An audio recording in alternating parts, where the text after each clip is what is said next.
ಮಾಡ್ರಿಪ್ಪ, ಸರಿಯಾಗಿ ತಿಳ್ಕೊಂಡು ಮಾಡ್ರಿ. ಗಣಿತಗಳನ್ನು ಚೆಂದಾಗಿ ತಿಳ್ಕೊಂಡು ಗಣಿತ ಮಾಡಿದ್ರೆ ಎಲ್ಲ ಸರಳ ಬರ್ತಾವೆ. ತಿಳ್ಕೊಂಡು ಮಾಡೋದಾದಿಂದ ವಿಡಿಯೋ ಆನ್ ಮಾಡಿರಿ. ನಾ ಬಂದು ತಿಳಿಸ್ನು ಸರಳೀಕರಣಗಳು. ಇದ್ರಾಗ ದೊಡ್ಡ ಬಂದು ಅಂದ್ರೆ ಒಂದು ಸ್ವಲ್ಪ ಕಚ್ಚಾ ಮಾಡ್ಕೋಬೇಕಾಗ್ತದೆ. ಕಚ್ಚಾ ಮಾಡ್ಕೊಂಡ್ರಿ ಅಂತಂದ್ರೆ ಹೊರಗಡೆ ಗಣಿತ ತೆಗೆದು ಮಾಡುವಂಥ ಪಾಳಿ ಬರ್ತದೆ. ಆಮೇಲೆ ಬಾಯಲೇನು ನೀವು ಲೆಕ್ಕ ಮಾಡುವಂಥ ಸಾಮರ್ಥ್ಯ ಪಡಿತೀರಿ ಇದರಿಂದ. ಈಗ ನೋಡಿ, ನಾ ಎಲ್ಲ ಹಾಕಿ ರೆಡಿ ಇಟ್ಟನು, ನೀವು ಚೆಂದಂಗೆ ಬಿಡಿಸೋದಾದ್ರಿಂದ ನಾ ತಿಳಿಸ್ತೇನೆ ನಿಮಗೆ. ನೋಡಿ, ಚೆಂದಂಗೆ ಗಣಿತಗಳನ್ನು ಎಷ್ಟು ಶಿಸ್ತಂಗೆ ಬಿಡಿಸೋದು. ಯಾಕಂದರೆ ಇದು ವಿಡಿಯೋ, ಇದು ಸ್ವಲ್ಪ ಹೆಚ್ಚು ಕಡಿಮೆ ಆಗಂಗಿಲ್ಲ. ಯಾಕಂದರೆ ಇದು ನಿಮಗೆ ಈ ಟೈಪಿನ ಇದು ವಿಡಿಯೋಗಳು ಸಿಗೋದಿಲ್ಲ. ಇದನ್ನು ಚೆಂದಂಗೆ ಉಪಯೋಗ ತಗೋರಿ, ಚೆಂದಂಗೆ ಗಣಿತ ಮಾಡಿರಿ. ಎಲ್ಲರೂ ನೋಡಿರಿ, ಲೈಕ್ ಮಾಡಿರಿ, ಶೇರ್ ಮಾಡಿರಿ. ನೋಡಿ, ಈಗ ನಾ ತಿಳಿಸ್ತು ಮಾಡೋದಾಗ್ಯದ. ಎಲ್ಲರೂ ಬೋರ್ಡ್ ಕಡೆ ನೋಡ್ರಿ. ಈಗ ಗುಣಾಕಾರ ಮೈನಸ್ ಮತ್ತು ಭಾಗಾಕಾರ ಎರಡದ. ಇಲ್ಲಿ ಒಂದು ವಿಷಯ ತಿಳಿಸ್ತೇನೆ ನಾನು ನಿಮಗೆ. ಈ ಚಿಹ್ನೆ ಎರಡು ಮೈನಸ್ ಏನದಲ್ಲ, ಈ ಅಂಕಿಗೆ ಸಂಬಂಧ ಇರ್ತಾವೆ. ಅದನ್ನ ನೆನ್ಪಿಟ್ಕೋಬೇಕು ನಿಮಗೆ. ಆಮೇಲೆ ಇದಂತೂ ಗುಣಾಕಾರ ಅದ, ಇಲ್ಲಿ ಹಿಂದೆ ಪ್ಲಸ್ ಇರ್ತದೆ. ಇದು ಗುಣಾಕಾರ. ಈ ಮೈನಸ್ ಏನದ ಇದಕ್ಕೆ ಸಂಬಂಧ ಅಲ್ಲ, ಈ ಅಂಕಿಗೆ ಸಂಬಂಧ ಇರ್ತದೆ, ನೆನ್ಪಿಟ್ಕೊಳ್ರಿ. ಮುಂದೆ ಏನದ ಕ್ರಿಯೆ ಭಾಗಾಕಾರ ಅದ. ಇದು ಭಾಜ್ಯಕ. ಮೊದ್ಲು ಯಾವ್ದು ಮಾಡ್ಕೋಬೇಕು ನಾವು? ಭಾಗಾಕಾರ ಕ್ರಿಯೆ ಮಾಡ್ಕೋಬೇಕು. ಎರಡಕ್ಕೆ ಎರಡರಲ್ಲೇ ಭಾಗಿಸಿದ್ರೆ ಎಷ್ಟು? 1 ಬರ್ತದೆ. 6 × 4 -1. ನೋಡಿ, ಹೇಳಿದಿಲ್ಲ. ಈಗ ಯಾವ ಕ್ರಿಯೆ ಮಾಡ್ಕೋಬೇಕು? ಗುಣಾಕಾರ ಮಾಡ್ಕೋಬೇಕು. 6 × 4 = 24 -1 ಬರೋಬ್ಬರಿ 23. ಎಲ್ಲದ ಉತ್ತರ ಸಂಖ್ಯೆ ನೋಡ್ರಿ, ಸಿ. ಆಮೇಲೆ ಇಲ್ಲಿ ಹೆಂಗದ ನೋಡ್ರಿ, ಇಲ್ಲಿ ಭಾಗಾಕಾರದ ಪ್ಲಸ್ ಅದ, ಗುಣಾಕಾರದ ಮೈನಸ್ ಅದ. ನಾವು ಯಾವ ಕ್ರಿಯೆಯನ್ನು ಮೊದಲು ಮಾಡ್ಕೋಬೇಕು ತಿಳ್ಕೋಬೇಕು.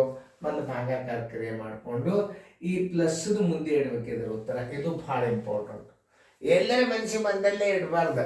ಒಂದು ವೇಳೆ ಕಚ್ಚಾದಾಗ ಗಣಿತ ಮಾಡುವಂಥ ಪರಿಸ್ಥಿತಿ ಬರ್ತದೆ ನಿಮಗೆ ಸರಳೀಕರಣದಾಗ. ಅದನ್ನು ಕಚ್ಚಾದಾಗ ಮಾಡಿ ನೀವು ಆ ಎರಡೂ ಚಿಹ್ನೆಗಳ ಮಧ್ಯದಲ್ಲಿ ಉತ್ತರ ಇಡಬೇಕು. ಕಚ್ಚಾದಾಗ ಮಾಡ್ಬೋದು, ತಳಗೆ ಮಾಡ್ಬೋದು, ಆದ್ರೆ ಒಂದು ಸ್ವಲ್ಪ ಹುಷಾರಲ್ಲೇ ಮಾಡಬೇಕು, ಭಾಳ ಕಾಳಜಿದಿಂದ ಮಾಡಬೇಕು. ನವೋದಯದ ಸರಳೀಕರಣಗಳು ಅಷ್ಟು ಬೇರೆ ಇರೋದಿಲ್ಲ. ಇದು ನೋಡಿ, ಈ ಎರಡಕ್ಕೆ ಎರಡರಲ್ಲೇ ಭಾಗಿಸಿದ್ರೆ ಏನು ಬಂತು? 1 ಬಂತು. ಚಿಹ್ನೆ ಅನ್ನೋದ ಪ್ಲಸ್ ಬಂತು. 2 × 2 ಹಚ್ಕೋಬೇಕೆಲ್ಲ ಹೊಳ್ಳೆ -2. ಒಂದೊಂದು ಹಂತಗಳನ್ನು ಪೂರ್ತಿ ಕ್ಲಿಯರಾಗಿ ಹಚ್ಕೊಂಡು ಬಿಟ್ರೆ ಸರಿಯಾಗಿ ತಿಳಿತದೆ. ಆಮೇಲೆ ಈಗ ಕ್ರಿಯೆ ಅದು ಗುಣಾಕಾರ. 2 × 4 ಇವತ್ತೊಂದು ಹಚ್ಕೋಬೇಕು.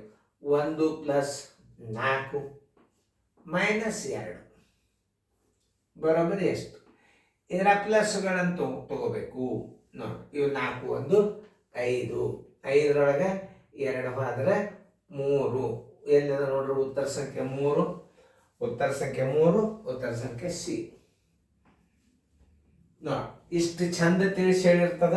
ಇವತ್ತೊಂದು ಸಣ್ಣ ಹಾಕಿನ ಈಗ ನಿಮಗೆ ಇನ್ನು ಮುಂದೆ ದೊಡ್ಡ ಬರ್ತಾವ. ಸರಿಯಾಗಿ ನೋಡ್ರಿ. ಅವೆಲ್ಲ ನವೋದಯದಾಗ ಬಿದ್ದದ ಗಣಿತಗಳು ಬಂದು ನೀವಿನ್ನು ಮುಂದೆ ಕ್ರಿಯೆಗಳನ್ನು ಹೆಂಗೆ ಮಾಡೋದು ಗುರ್ತಾಗ್ಯದ.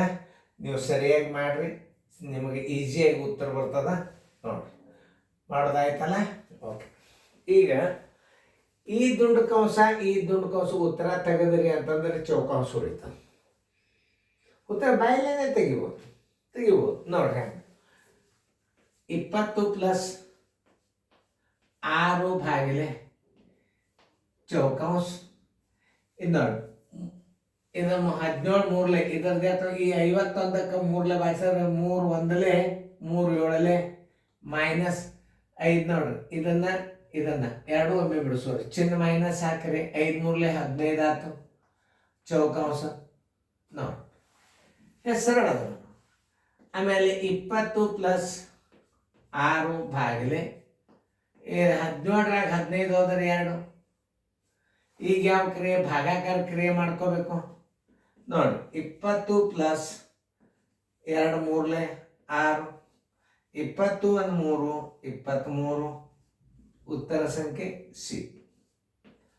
ಇನ್ನೊಂದು ವಿಷಯ ಹೇಳಿದ್ನ, ಈ 6 ಏನದ ಈ ಪ್ಲಸ್ಗೆ ಸಂಬಂಧಪಡ್ತದೆ. ಇದನ್ನ ನಾನು ಇಟ್ಕೋಬೇಕು ನೀವು.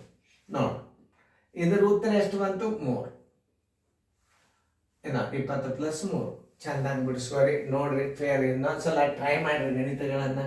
ಇನ್ನು ಮುಂದಿನ ಗಣಿತಗಳು ಸ್ವಲ್ಪ ದೊಡ್ಡ ಬಂದು ಅಂದ್ರೆ ನಾವು ಒಂದೊಂದೇ ಆಗ್ತೇನೆ. ಯಾಕಂದ್ರೆ ಒಂದು ಗಣಿತ ಮಾಡಲ್ ತಪ್ಪಿದ್ರೆ 2 ಗಣಿತ ನಾ ತಿಳಿಸೋ ಪಾಳಿ ಬರ್ತದೆ.